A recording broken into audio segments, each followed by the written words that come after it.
Are you ready to boost your confidence when selling so you're able to close more deals? Nikki Roush will show you how to build a foundation of skills and a mindset that creates sales success without feeling pushy or salesy and without fear of rejection. She is a sales strategist and coach with more than 25 years of sales experience and is master certified in neuro-linguistic programming. This is a radically different approach to selling. It's a no sleaze, no slime, and no stress approach to building your business. This is Sales Maven. Here's Nikki. Welcome, and thank you for listening to the Sales Maven Show. I'm your host, Nikki Roush. I'm your own personal sales maven. I'm here to offer you tips, techniques, and strategies to master your sales conversations and really make an impact in the world. Today's episode is a special episode. I think I say every episode is a special one, but today is the 1-year anniversary of the Sales Maven podcast, and I'm going to do something a little unique, something I have never done before on the podcast that I think will bring some incredible value. And this is my way of thanking you for being a listener. Some of you have been a listener since the very beginning. Some of you pick and choose which episodes you're listening to. So if this is your first, your second, thank you for being here. And those of you who have just been on this journey with me, I'm just so honored to be here. And as my thank you, as my gift to you, I am bringing in, well, who I think is an amazing person, who is a brilliant business owner, who is my favorite podcaster of all time. Like it's her podcast that I listen to. If I'm going to listen to a podcast, this is my go-to. So today we have with us my also good friend, Melina Palmer of the Brainy business. Melina, welcome to the show, friend. Thank you so much. Such a honor and kind introduction. So thank you so much. I'm so excited. I remember talking to you about starting your podcast well over a year ago. So it's amazing that it's already been a year, but yay. Thank you. And you have been just watching what you have done. Your podcast now are you 2.5 years in, or where are you in your podcast? I'm almost 3. Yeah, it'll be almost 3 years at the beginning of July.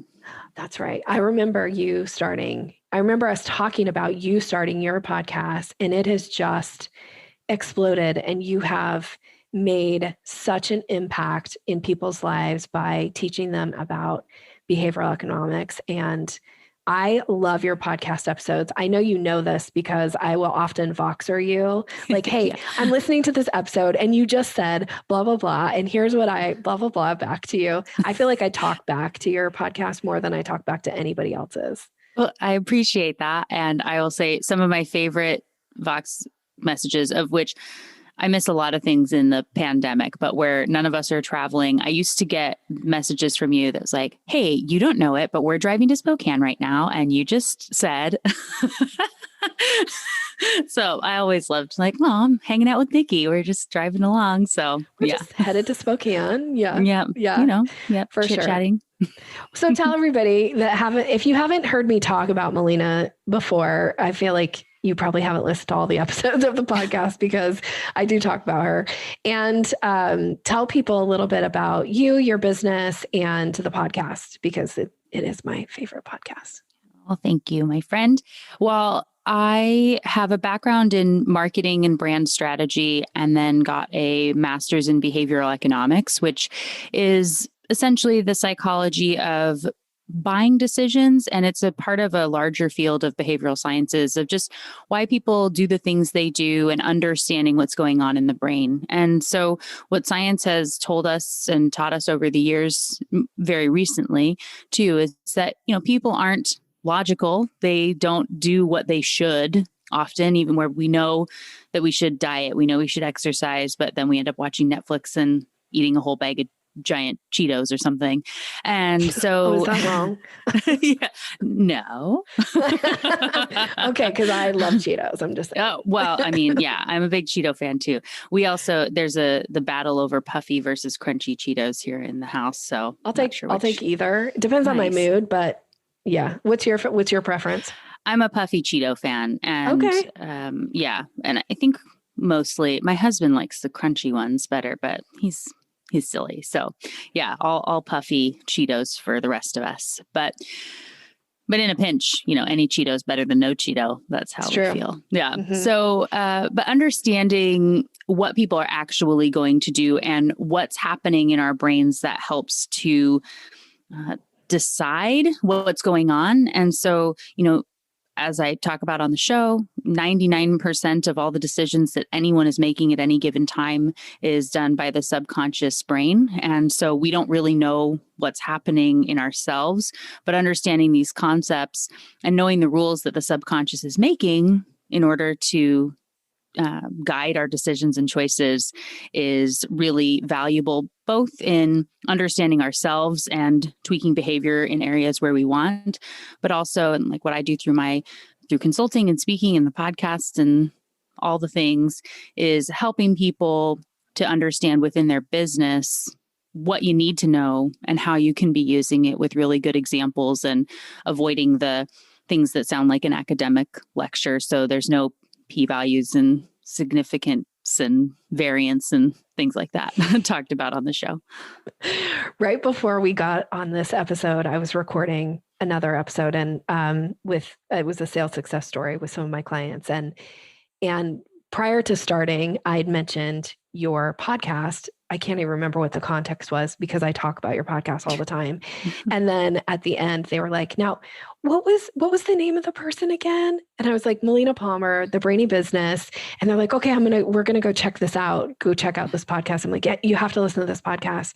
I can't even remember why I started telling that story now, but I just feel like, I know why. This is what I was going to say, is that I said, what I love, but one of the things I love about you, there's many. One of the things I love about you is that you're like a researcher and you get into the data, like you like really dive deep in it. And yet your podcast episodes, it's like you take all of this research and you put it in terms that like even I can understand, who is not a like researcher by nature and doesn't want to dig into the data. And you do it in this way that lays it out, that makes it so clear around like, oh my gosh, I can see how I can use this in my own business. And I know because I've done private sessions with you too, as a client of yours, of the way that you have helped me lay things out to make it really easy for how is this going to be received by somebody? So, which is kind of what we're going to talk about today, which is the stuff that I love and the stuff that I think you love too. But I just love that about you, that you can take these deep dive, complex, studies around the brain and decision-making and all these things. And you put it in terms that like even a simpleton like me gets. Yeah. I roll my eyes for everyone that's not able, I know you can't see the video. Nikki could see me of like, you listeners are saying, yeah, Nikki is totally a simpleton. I get that, but I feel like I am. No, I thank you for all of that. That's very kind of you to say. And that really is the point. And one of the things that when I started my show, and I think this is good advice for everyone in business or considering starting a business or trying to step into your own areas of thought leadership, the things, and I know actually this is your same story as well, the things that come so naturally to you that you think is the easiest thing to copy of what it is that you do. When I started the podcast, I figured the easy thing is to translate that academic paper into conversational words that people can understand. I figured every academic could just step in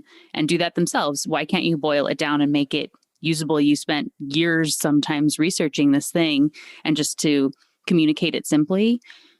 And they just can't. There are a few that can, but it's not something that comes naturally to a lot of people. And so that secret sauce for the show and with speaking and whatnot, it is the thing that sets me apart from for sure from everybody else. But to me, it seemed so obvious. Like, I know you've told me that when you were you weren't looking to start a business, and then you kind of like, people don't need this. It's so obvious. But just because it's obvious to you it's hard for a lot of other people. And when you can explain it simply, it just resonates. That is such a great point. And so true about starting my business journey as well, is I really didn't think anybody would need help with the type of things that I teach. And so I'm always still in awe when people are like, oh my gosh, that thing that you said about, and I'm like, really? I thought everybody knew that. So it's super thrilling to find out that either they didn't know it or they didn't really understand it at a way that they could implement it too. So I think that's one of your geniuses. And now you're teaching, right? Like not just you, I know you, at your business, you've got the private, like people can hire you to do private consulting work. I know you speak around the world now on the topic of behavioral economics. And then now you're teaching at Texas A&M. I am. Yeah. We've got our certificate in applied behavioral economics and intentionally set up virtually. So we've only had a few classes and terms so far, but I have students from Mexico and Peru and South Africa, and we had someone from Myanmar, and it's really cool to have people from all over the world being able to get access to this knowledge that they wouldn't have otherwise, which is the same with my membership group and writing a book and all that stuff, and the podcast. Really, I was surprised by the show. I figured, everybody, you start a show like that and you think, like maybe, there are some people I know, other entrepreneurs from the networking groups I'm in, that will probably listen. And you think it'll be great if I have, 20 people that listen. And truly, that's what I thought when it got started. And then very quickly having downloads in over 160 countries. And you're like, how are these people even finding me? That's so cool. And people reaching out from India and everywhere that they just are getting value from the content. It's a really cool platform and field. And the folks at Texas A&M, we connected because of the podcast and having good follow-up and conversation, which I think really ties in with what we're going to be talking about today. But instead of just when somebody says, oh, I'm a fan, or you get a review, saying like, wow, that's great, tell me so much about it, instead of saying, thank you, but like asking a question to keep that conversation going, led to me doing a tour at A&M, and then us doing some research together and them recommending for me to speak on a panel for something, which led to one more, and building out this certificate program, which is such an honor to be able to help create and teach for. And just none of it would have been possible without the show and that intent to follow up, and just really good, things I've learned from Nikki about relationship selling very much is what makes that possible. And so many things that you talk about that I know that you say are like you were just talking about, the obvious, like, you don't know that, but like, no, like it's hard for some of us to, when we look at selling, especially when the product is yourself. I worked at a PR agency for a while, and having overseen marketing departments for large multi-million dollar organizations, it's easy to promote a product or something and talk about how great it is, or somebody else, but to be like, let me tell you why Melina is amazing. She's great because writing those is just the worst. I hate doing that. So having your insights really makes me feel more comfortable when I am sending emails or talking to people, to make it so that it is easier to be doing those little sprinklings of sales all throughout, instead of feeling like you have to blast everyone with a fire hose immediately or they're going to run away. Yeah, exactly. Please stop fire hosing people with your sales content. It grosses people no out. One likes it that. Overwhelms people. We're all sick of it, which really, again, kind of leads to where we're going. I had done a podcast a couple, probably now months ago by the time this airs, where I was giving a really very specific example about LinkedIn connections, but really the example could be used in any type of connection. And I'd even shared with you before the podcast aired that I was a little bit like, oh, we'll see how people respond to this. Because every once in a while, I feel like people are going to be like, geez, Nikki, you're so harsh. But I really tried to break it down in a way of like, here's what the person said, and here's how it can be said, differently, and how it would resonate differently So you and I were voxing about this, and then you have then sent me some examples about like, look at this message that somebody just sent me. Like, can you believe this message? And then I know I do the same thing back to you. And so then we decided we should talk about this in a podcast. Let's really dig into it. Let's dig into it from the piece that I love, which is the language and the relationship selling piece of it. And are you building rapport? And Melina's incredible brain around behavioral economics and the way that people are receiving things and the way the brain is like digesting things and how you can make things better. So I know we both have some examples of things that we want to share. Do you want to start with one of your examples and we'll kind of dig into it a little bit? Sure. Well, I think that I'm actually going to share the one that I sent at this point while we're recording just a couple of weeks ago, which triggered we should maybe talk about this on the show. So as you said, I save both good and bad ads and messages I have a folder that I call From Others in my email that I just pile stuff in there. And then I like to go in and use them for examples in speaking and things like that. So some of them are so ridiculous that I can't not laugh. And so I got this one that says, so it's called Let's Talk Pandemic Forbearance is the subject line of this email, which go, oh yeah, like that sounds exciting. I can't wait to talk about pandemic forbearance. But then it's the brackets that it's obviously supposed to be filling in with content, but something broke on their tech, which I've had that happen to me. I purposely don't do the like, hi, first name, because I've had that not work enough in emails that I refuse to do it.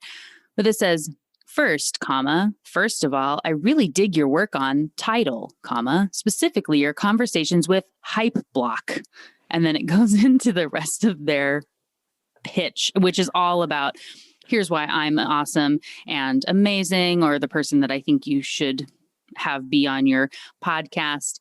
And their closing line says, shall we light the house on fire? ? The end.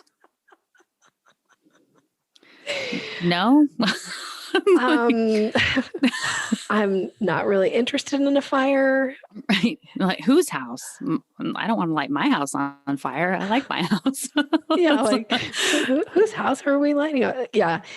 Oh, okay. So such a great example of missed opportunity to build rapport, missed opportunity. Like you said, there's some tech here that went wrong that they didn't plug in. So it couldn't be more obvious that this is just a, standard, like, I'm trying to think of the word. What's the word about, like, this is really just like a template, right? That they're plugging some stuff in and it loses all of its authenticity because that one, they probably have never listened to your podcast. Right.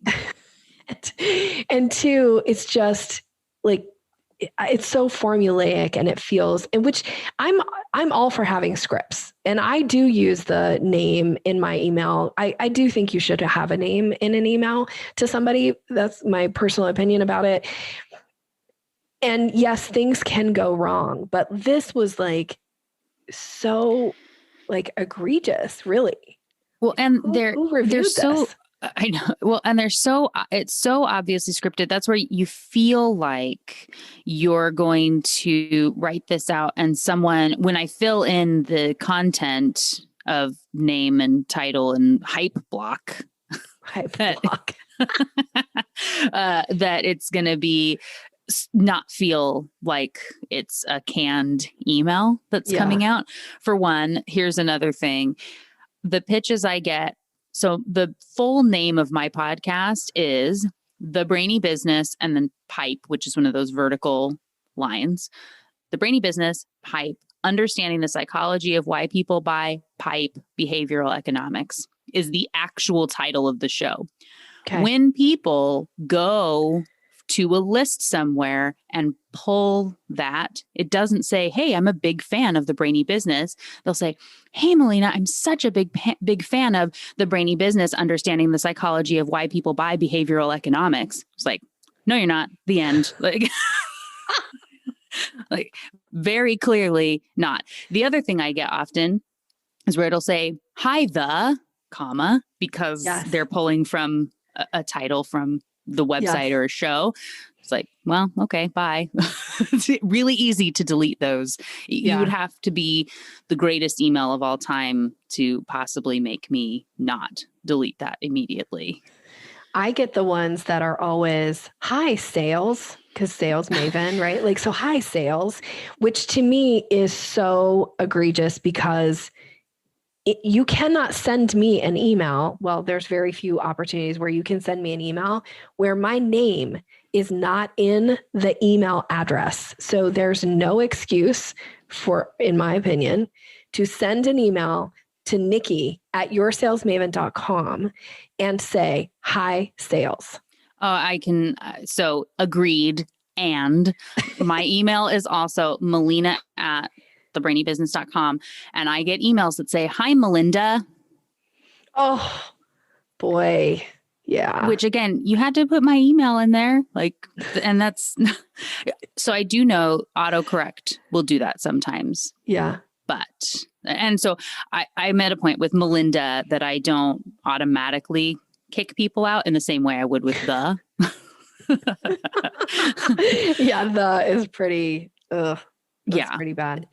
So really kind of the message here is pay attention. Like if you're going to send a message to somebody, you've spent time crafting it or whatever. I'm not a fan. I will say, I don't know how you feel about this, Melina, because I don't know if we've ever actually talked about this.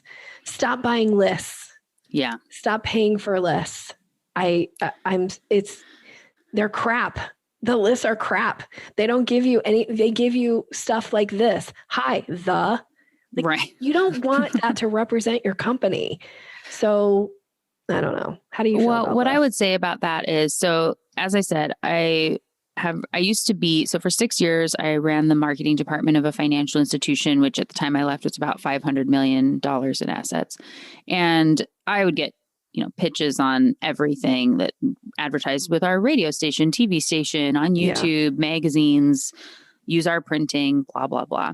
Yeah. And when people would come in to pitch me about their magazine as one or TV or whatever, it was always, they would really tout their circulation numbers and would say, well, we reach 11 million people, or we reach 1 million people, or we have, 25 million people that can see this. And I know for other people, it's like, oh, like 1 million people, that's amazing. I can have 1 million people see my ad. But if it's 1 million of the wrong people, who cares, right? Like, what a waste of money. That means nothing to me. Are they the people who are going to buy what I'm selling? Because if they're not, I don't care. I would rather be in the magazine that's reaching 100,000 of targeted, correct people.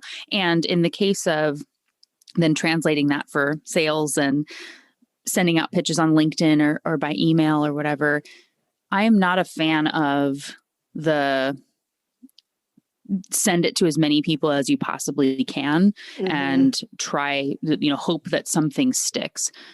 Sending a spammy feeling message to 100 people is not better than sending a thoughtful message to 5 that you can go and they're going to be a really good connection for you and that you want to engage with and learn from. And so going through and being able to genuinely say, hi, I think you do cool stuff is better than just spamming the world. So if you think about doing podcast interviews even, or trying to get on TV for pitching, these sorts of tips, when you would be looking at, I know people think that the volume is what matters. We say like, well, I should be on 3 podcasts a week, or we can get you on, someone might be pitching you and saying, I can get you on 100 podcasts a month or something ridiculous, of which one that takes a lot. It's a lot of time to be interviewed. And if it's not the right audience, like, why would you want to do that?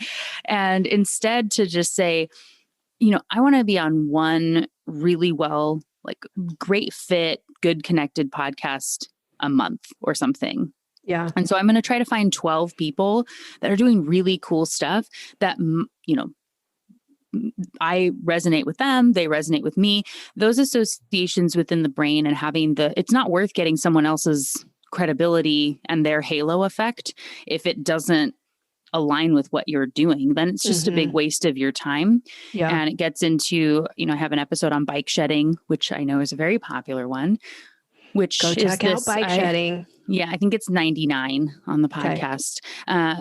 But I call this productive procrastination. And I didn't come up with that term. I know I've heard it before. But these are the things where it feels like you're doing something, but it's actually helping you just sort of tread water. And so it helps you to feel safe. And so saying that until I can pitch 100 people or 1,000 people, I can't go on to the next thing, or I won't be successful until I do all these big things. And so if you can waste time on that, then you don't have to do the things that are really scary, like actually put yourself out there with 1 or 2 people that it would be totally worth, writing for or being on their show or connecting with. Those scary ones are often going to pay off a lot better than sending however many blanketed messages to a list that you had to pay for. Yeah. I always call that shotgun approach to sales, and it's so yucky, which frankly was the episode that I did on the LinkedIn message. Like, it was a shotgun approach because once it aired, many people reached out to me and they're like, oh, I got the same message. I think you actually got it too. Did you not? Yes, I did. And so, I had gotten the same one. And so I was able to say, I know where that came from. Yeah.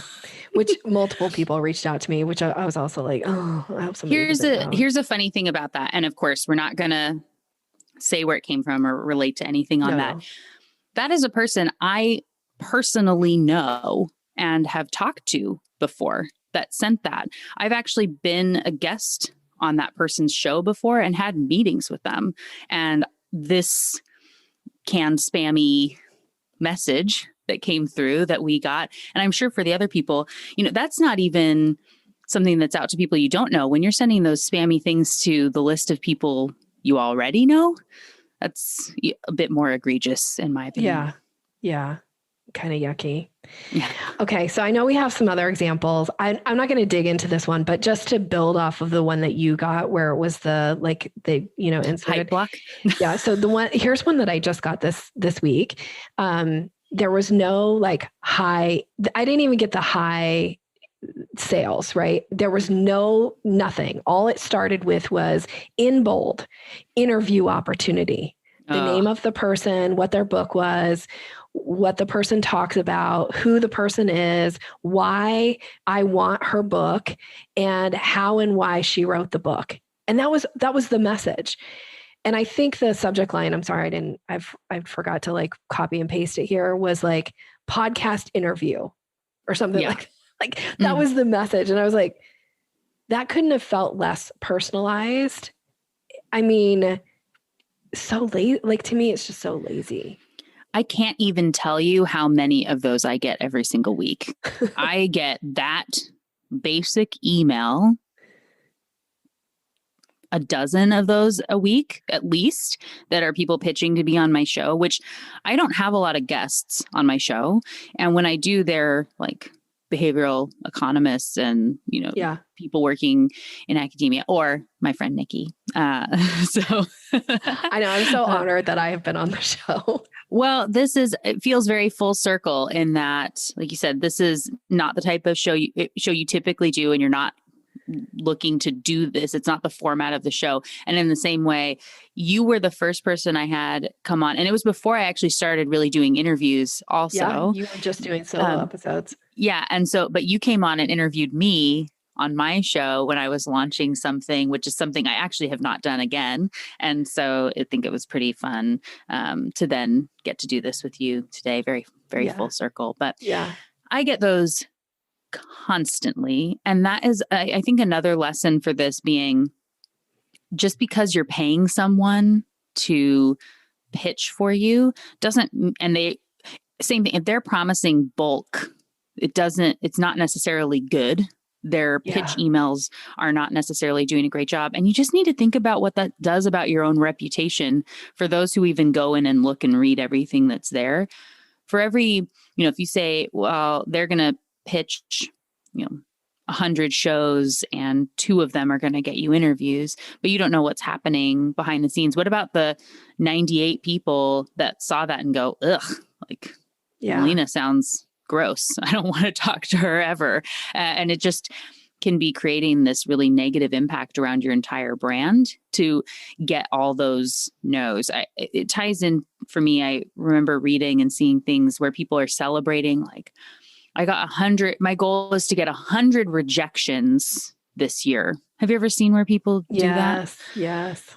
It looks like you have the same opinion as me on that. Melina can see my face. But so, like, I get it that it's, to keep putting yourself out there and be true to yourself. But I could really easily, I could get 100 rejections today and be done. It doesn't mean I put in good work or anything for effort, So I think it's that same mentality. You just don't need to be almost like slandering yourself by letting these bad pitches go out that have your name on them. Yeah, I totally agree.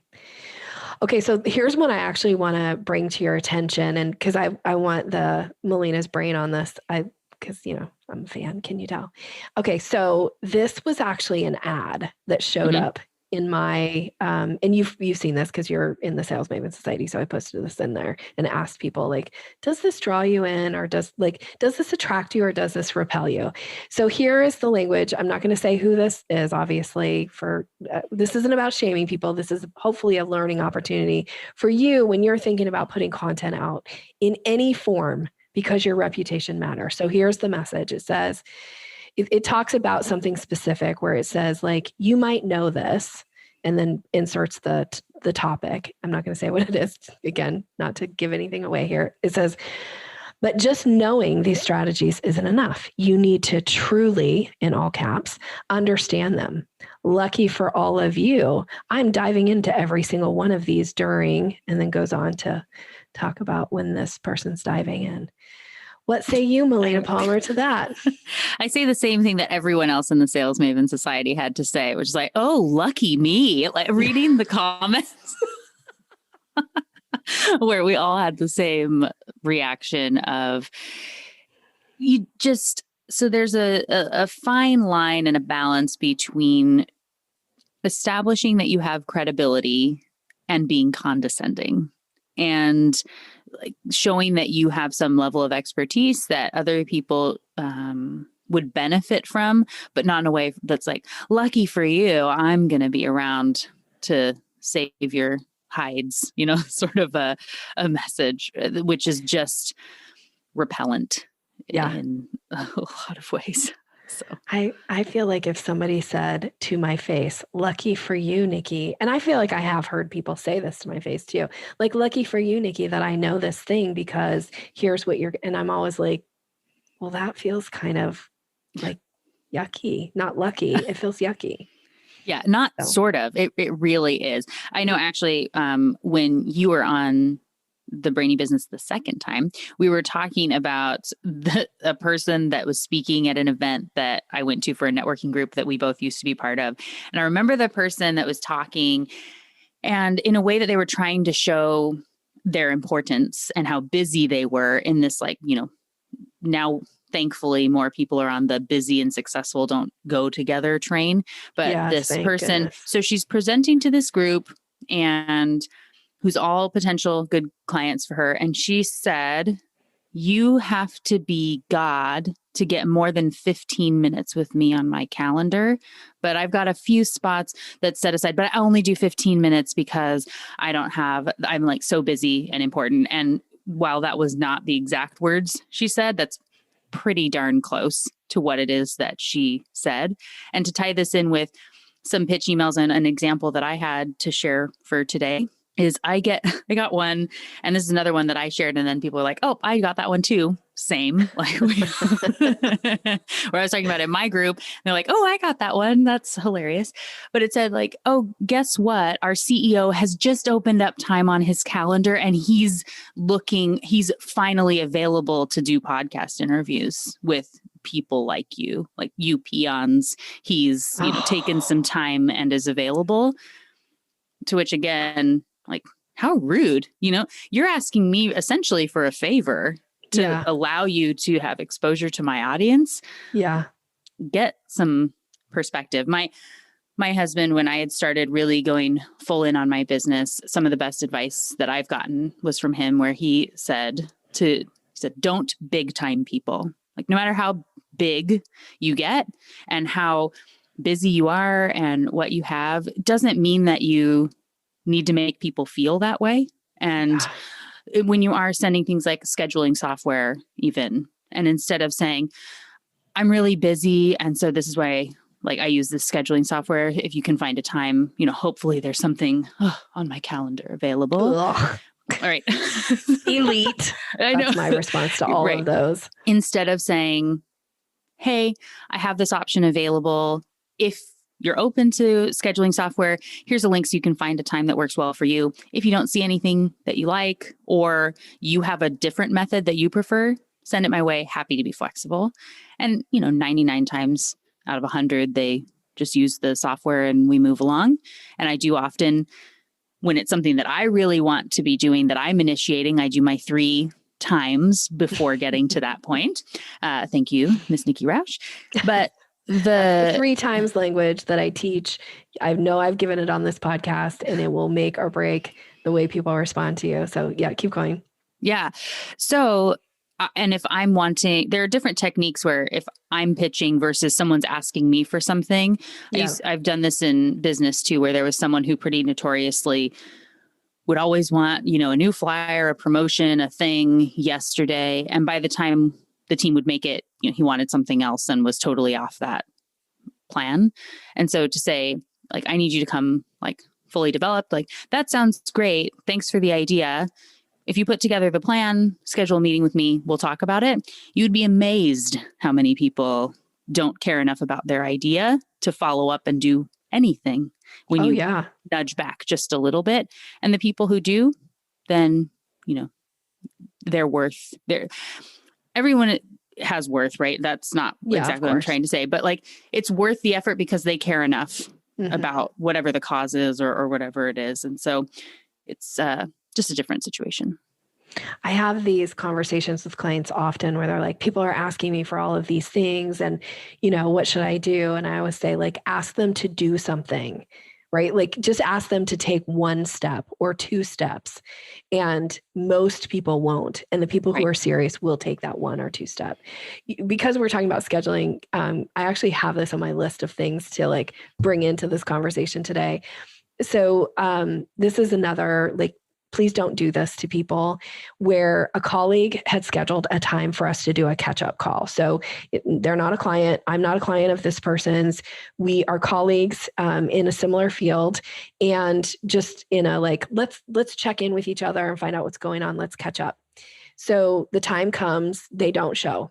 They don't show for our time. Nah. So I send the message and I'm like, hey, I always hey, are you okay? I want to make sure. And I know I thought we were supposed to talk today at this time. And would you just let me know that you're okay? And the response from this person back to me was, oh, so sorry, Nikki, I missed that appointment. Here's my calendar link. Go ahead and reschedule a time for us to meet. To my response was, no, thank you. You missed the appointment, and now you're telling me to do the work to get back onto your calendar. You're not a client.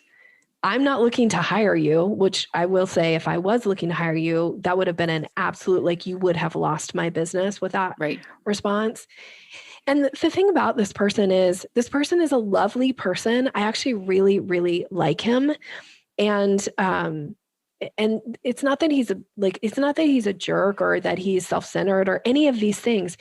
It's a lack of attention to detail. It's a lack of thoughtfulness. and this is kind of, again, why I wanted to bring you in for some of these conversations of like your messages and your communication with people should be thoughtful. I agree with that. I do know you agree. So for those who haven't listened to my podcast yet, every single episode ends with remember to be thoughtful. That's how I close all my emails and everything too. So yeah, that's very much my jam for totally sure. Totally your jam. That's Melina in a nutshell. It's the same thing about the not big timing people. And I talk about this in the context of, so there's a concept called priming, and the things that we do will impact what comes next. And so if you're in a room, they found so you're asked to cooperate with people, and in one room you could see a backpack, and in one room you could see a briefcase, and the people in the backpack room were more cooperative than the people in the briefcase room, even though nobody saw it, they consciously recognized that it was there, but it impacted their behavior. And so when you look at this in the context of sending out messages and things, I like to give the example of popcorn. So popcorn, when you go to the movies, is a great smell. It primes you to go buy popcorn, and you want to go to the movies, and you get soda and candy and the whole thing. Yes, I do. I just want to say there. Yes, I do. Yeah. Have to have popcorn, candy, and soda. Okay. Yeah, absolutely. And so when you go though to, so imagine you're working in the office and someone burnt a bag of popcorn. Can anyone talk about anything else for the remainder of the day? Or is every meeting upended by this horrific popcorn smell and who did it? Like, I bet it's Nikki. She cooked broccoli and salmon in the microwave last week, right? It just totally ruins everything else that you would try to be doing at work. And I had a boss that I had only been working for her a couple months when I got the first one of these emails. And I was new to the company and everything. And at around 10 a.m., I got an email that said, we need to talk, be in my office at 2 p.m. Terrifying. That's a horrible email to get. And so I spent 4 hours freaking out and looking at every single project I was working on and trying to see if there was anything I had done wrong and building up all my defenses and getting ready. And I go into her office and I'm like on edge, ready for the battle if I need it, and shaking. And she said, I just wanted to let you know I'm going to be out of the office tomorrow, and I'm putting you as my contact on my email. Oh my goodness. Well, all right. Like that could have been the email for one, but that short email was something that she sent. And I know at this point there's a executive team meeting at that point. She's in there and thinking, I need to remember to tell Melina this. And then if something else comes up, I can be making notes to talk to you. So, which is why it was somewhat vague. But that was a very self-serving email, making it easy on her.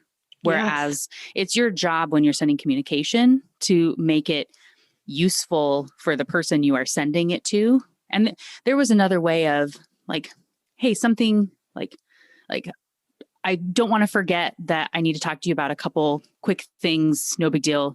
Are you free at 2:00? Right. Yes. Is very different than be in my office at 2 p.m. That's terrifying. It is. And it's very different message. Yeah. So with the emails you're sending, just ask, are they burnt popcorn? Because it's just not helping you in any way.